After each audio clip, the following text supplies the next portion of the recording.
ce reportage est le premier d'une série que nous allons initialiser. Un antiquaire ou un décorateur nous présente un artisan. Vous allez voir, c'est beau.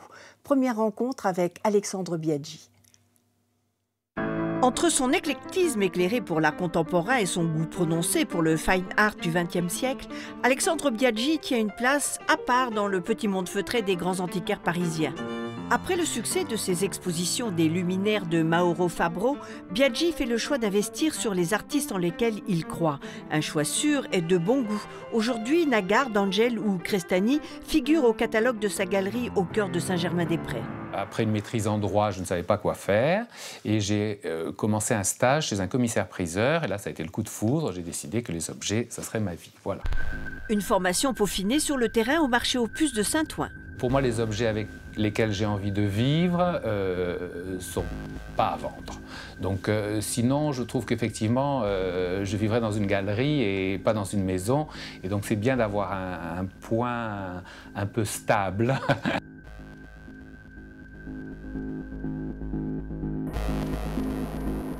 Tout part de l'architecture, et effectivement du volume. C'est ce qui impose ensuite la proportion des meubles.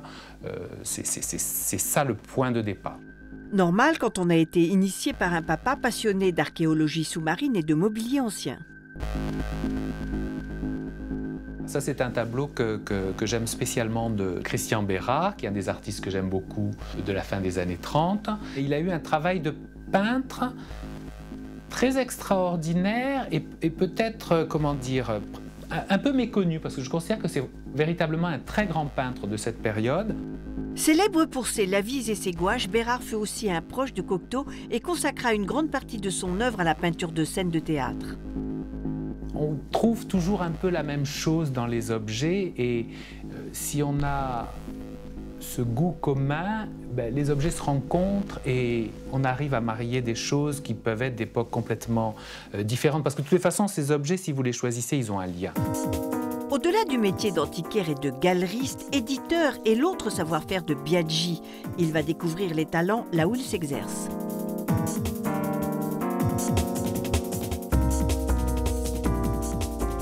Éditeur, ça veut dire qu'on travaille avec des artistes vivants qui créent des choses que l'on édite.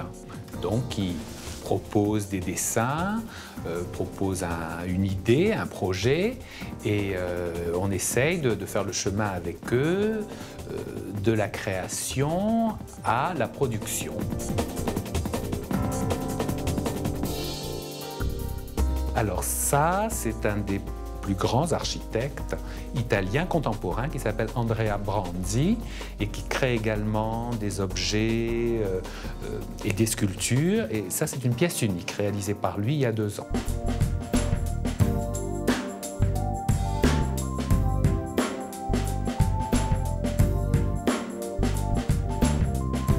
Parfois, l'objet peut me séduire tel qu'il est, et donc voilà, c'est une chose que j'ai dite parce que j'ai un coup de foudre. Parfois, c'est très amusant de faire le chemin avec le créateur et justement de mettre son grain de sel en disant « mais est-ce qu'on ne pourrait pas faire plutôt cette patine que telle autre ou jouer d'une autre proportion, parler d'une autre matière ?» Vous voyez, c'est tout un dialogue qui pour moi est très passionnant.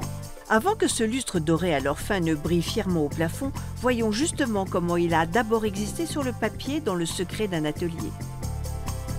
Le plafond de cette cliente est trop bas pour celui que j'ai à la galerie, il faut qu'on change les éléments là. Mais je me demandais pour avoir un joli rythme. Alors, ce à quoi j'ai pensé, c'est plutôt que de fonctionner avec 3 éléments, vu qu'il faut le raccourcir quand même environ 20 cm, c'est de travailler sur un seul élément. Et pour faire le lien entre 1 au lieu de 3, on va jouer un anneau intermédiaire pour relier l'ensemble. C'est-à-dire qu'on va supprimer un élément et pour retrouver le sens qui fait que les anneaux sont dans le bon plan, on met un anneau intermédiaire dans l'autre sens, ça va fonctionner impeccable.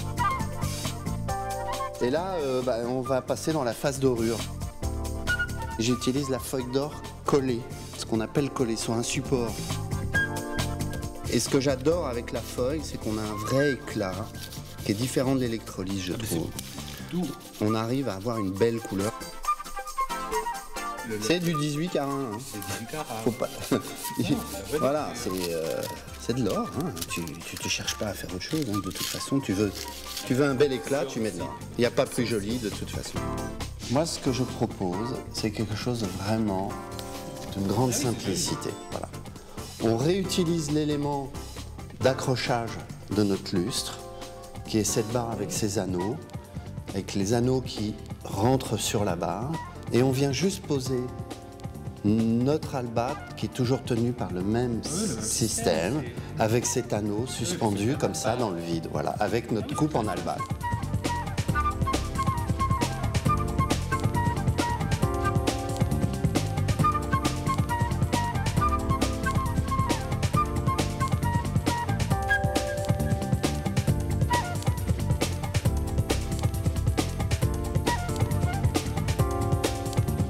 Je vais la refroidir, parce que c'est quand même un peu chaud. Voilà, tu vois, ça tient. Un dessin de l'or fin de l'albâtre, une maîtrise de la technique et une relation privilégiée entre l'éditeur et l'artisan qui prend tout son sens au vu du résultat final. Il y a un changement de mentalité. Les gens ont peut-être un esprit plus ouvert à la nouveauté, finalement. C'est peut-être ça l'idée. Il faut mettre en lumière ce trop rare métier d'éditeur, car c'est notamment par leur entremise que survit la création.